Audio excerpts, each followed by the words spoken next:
जैन समुदाय सभेनंतर आम्ही गिरगावकर संघटना आक्रमक, मुंबईत लावले कबूतर go back to Marwar Rajasthan अशा आशयाचे पोस्टर। कबूतर खाण्याचा मुद्दा तापण्याची शक्यता।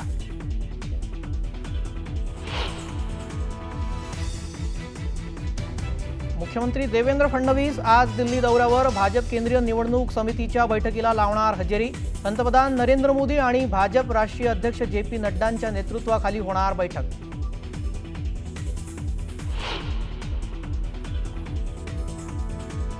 महायुती म्हणून नको तर भाजप म्हणूनच निवडणुकीच्या मैदानात उतरू द्या, भाजप कार्यकर्त्यांची मुख्यमंत्र्यांकडे मागणी। तर अंतिम निर्णय हा जिल्हा पातळीवर घेणार, मुख्यमंत्र्यांची माहिती।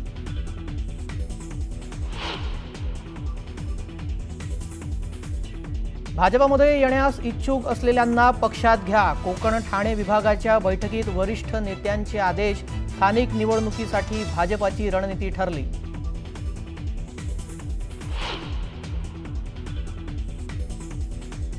राजकारणात नेत्यांना सर्व लोक शिव्या देतात, शिव्या ऐकणं हा आमचा धंदाच झालाय, शिव्या ऐकायच्या त्यानंच आमदार व्हावं, गुलाबराव पाटलांचं अजब विधान।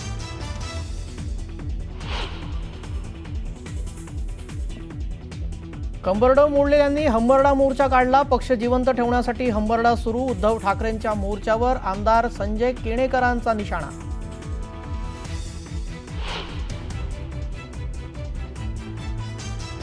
बीड जिल्हा कारागृहातील जेलकडून कैद्यांना धर्मांतरासाठी दबाव, जामिनावर सुटून असलेल्या आरोपीचा गंभीर आरोप, तर संपूर्ण रॅकेट जेलर चालवत असल्याचा दावा।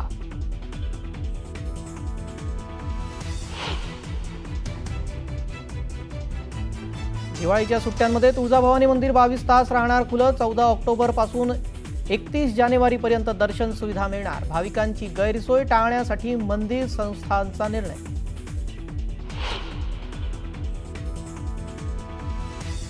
पाकिस्तान आणि अफगाणिस्तानच्या सैन्यामध्ये चकमक, तालिबानी सैनिकाच्या हल्ल्यात पाकचे 12 जवान ठार, पाकच्या 2 चौक्यांवर अफगाणिस्तानचा कब्जा।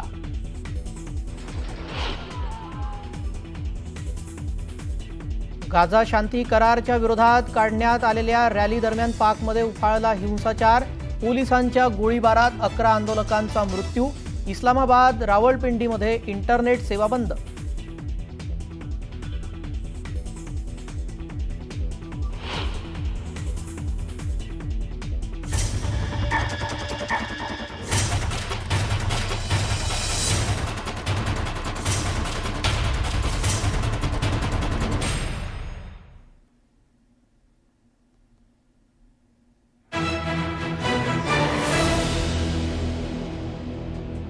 नमस्कार, मी श्रेयस पांडे, तुम्ही पाहताय न्यूज 18 लोकमत बातमीपत्रात आपलं स्वागत आहे। आता बातम्या सविस्तररित्या पाहूयात। पहिली बातमी पालिका निवडणुकी संदर्भातली आहे। पालिका निवडणुकीच्या पार्श्वभूमीवर कबूतर खाण्याचा विषय हा पुन्हा तापण्याची शक्यता आहे। जैन समुदायाच्या सभेनंतर आम्ही गिरगावकर संघटना आक्रमक झाली आहे। कबूतर go back to Marwar Rajasthan अशा आशयाचे पोस्टर लावण्यात आले आहेत। शांती दूताच्या कबूतरांना आता त्यांच्या राज्यात जनकल्याणासाठी पाठवण्याची सुरुवात प्रत्येक मराठी लोकांनी आता करावीच लागेल असा मजकूर लिहिण्यात आलेला आहे। या अगोदर देखील आम्ही गिरगावकर संघटनेनं कबूतर खाण्यासंदर्भात आक्रमक भूमिका घेतली होती।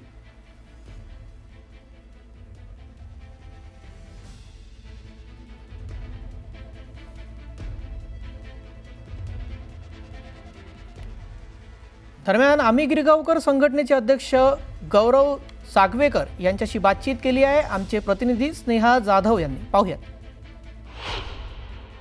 गिरगावकर संघटनेचे जे अध्यक्ष आहेत गौरव सागवेकर, आपण त्यांच्याशी थेट बोलणार आहोत। काल जी शोकसभा झाली त्याच्यामध्ये अनेक वादग्रस्त वक्तव्य करण्यात आलेले आहेत। खरं तर जैन मुनींकडून असं देखील सांगण्यात आलेलं आहे की येत्या BMC इलेक्शनमध्ये ते देखील त्यांची संघटना उतरणार आहे आणि ही जी निवडणूक आहे ते देखील लढणार आहे। प्रथम तुम्ही करेक्ट करा, आता ते जैन मुनी राहिले नाही आहेत, ते राजकीय पक्षाचे आता पदाधिकारी राहिले। प्रथम गोष्ट। दुसरी गोष्ट, त्यांनी जी मागणी केली आहे की ज्यांनी आव्हान केलं की BMC इलेक्शन लढणार आहे, लढा, लोकशाहीमध्ये प्रत्येकाला अधिकार आहे तो लढायचा। तिसरा विषय कबूतर खाणं आणि कबूतरच्या ह्याच्यावरून त्यांनी अजून एक वाक्य केलं, कबूतर खाण्यासाठी तुम्हाला परवानगी मिळालीच, जसं आम्ही मागे पण सांगितलं। एक मराठी म्हणून, एक गिरगावकर म्हणून किंवा एक सामान्य नागरिक म्हणून ज्या कबूतर खाण्यामुळे आरोग्याला धोका निर्माण होणार आहे, जे कोर्टाने सांगितलं आहे, माननीय कोर्टाने सांगितलं आहे, मोठमोठे डॉक्टरांनी सांगितलं जर त्यांना BMCनी परमिशन दिली तर आमच्या पण चिकन मटन सेंटरला तिकडेच परमिशन देण्यात यावी आणि उलटं चिकन मटनमुळे बॉडीमध्ये प्रोटीन्स निर्माण होतं, बॉडी चांगली होते, उलटं कबुतरामुळे त्या विष्ठेमुळे त्रास होतो. तर ह्याची पण तयारी त्यांनी ठेवावी. आणि त्यांना असं वाटेल की फक्त आम्ही गिरगावकर म्हणून गिरगावचेच लोक आव्हान करतात, तर नाही, तुम्ही फक्त द्या, इतर लोक पण पुढे यायला तयार आहे. जसं महाराष्ट्र एकीकरण समिती लढते, तुम्हाला प्रत्येक ह्याच्यावरनं त्या BMC ह्याच्यामध्ये ऑफिसेसमध्ये ते पडणार. आणि चौथी गोष्ट, आता तुम्ही म्हणाल की त्याने अजून शोकसभेमध्ये बऱ्याच काही गोष्टी केल्या. त्यांनी एक सांगितलं की 2 कोटी आम्ही दिले, डॉक्टर मूर्ख आहेत. आता ते खूप ज्ञानी असेल, महाराष्ट्राला आम्ही खूप टॅक्स दिला आहे. इतर लोकांना पण सांगितलं तुमच्या टॅक्सेसची, तुमच्या 2 कोटीची महाराष्ट्राला काही काडी मात्र गरज नाही आहे. गो बॅक टू राजस्थानचे तुम्ही ते सगळे आउटलेट बसवायचे. तुम्ही मूळचे तिकडे आहात, तुम्ही मूळचे असल्यामुळे जसं तेलंगणामध्ये गो बॅक टू मारवाडी हा जर आता काही महिन्यापूर्वी जे आंदोलन झालं होतं, तसं आता त्या चळवळीची सुरुवात आम्ही गिरगावकरपासून आम्ही करायच्या माध्यमानं की गो बॅक टू मारवाड, कारण तुम्ही मूळचे तिकडे आहात आणि आजही तुमचा मारवाड, तुमचा राजस्थान हा महाराष्ट्राच्या प्रचंड मागे आहे.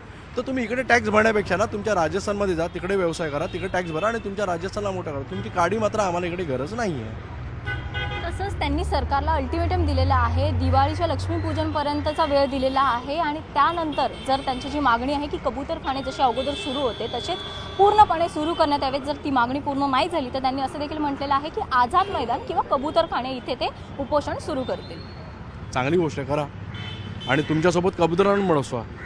आता ते सरकार काय करते ह्याच्यावरती आम्ही सांगू शकत नाही. व्हिडिओ जर्नलिस्ट प्रवीण शेट्टीसह स्नेहा जाधव, न्यूज 18 लोकमत, मुंबई.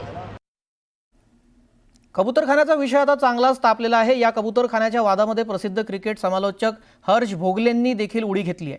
दिल्लीमध्ये मैदानाकडे जात असताना कबुतराच्या मोठ्या थव्याला दाणे घालणाऱ्या लोकांना पाहून त्यांनी तीव्र नाराजी व्यक्त केली आणि नागरिकांना हे थांबवण्याचं कळकळीचं आवाहनही केलंय. कबुतरांच्या विष्ठेतील कण श्वासावाटे शरीरात गेल्यास फुफ्फुसांचे गंभीर आजार होऊ शकतात.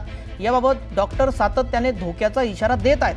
कृपया आपण सर्वजण कबुतरांना खाऊ घालणं थांबवूया, असं आवाहन त्यांनी केलंय.